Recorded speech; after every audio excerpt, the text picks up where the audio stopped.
We are at a crossroads in history today. This is not a moment for more talk.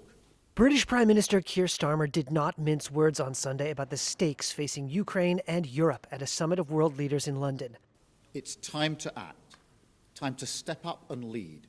The summit drew world leaders to support Ukraine and its president Volodymyr Zelensky in the fourth year since Russian forces invaded the neighboring country.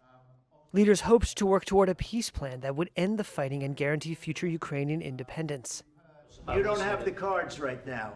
With us, you start having cards. Right now, you don't. Yeah, you're playing cards. But overhanging Sunday's summit was Friday's fiery Oval Office face-off that appeared to shred relations between Washington and Kyiv. You're gambling with World War III. Years of staunch American support for Ukraine and its fight against a Russian invasion appeared to evaporate when U.S. President Donald Trump, who returned to the White House deeply critical of Washington's support for Kyiv, erupted in anger at Zelensky. If you didn't have our military equipment, this war would have been over in 2 weeks. In 3 days, I heard it from Putin, in 3 days. Rather than offering support for an American ally valiantly resisting an unprovoked attack by its larger neighbor, Trump instead castigated the visiting leader, admonishing him to accept the difficult position his country was in.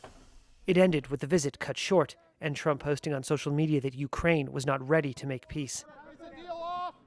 The affair sent shockwaves through American allies and prompted pleased responses from American rivals. Трамп, он прагматик. Вот это его лозунг «здравый смысл». Russian Foreign Minister Sergei Lavrov praised Trump's, quote, common-sense approach.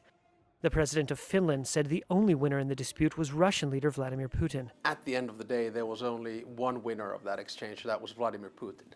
Having said all of that, probably a wake-up call. And, the conversations that I've had since in the past 72 hours are pretty much about, let's move on, let's get back on track, let's see what diplomacy can do. And I'm quite convinced that the meeting that we have here in London today is going to give us the first baby steps back to the table.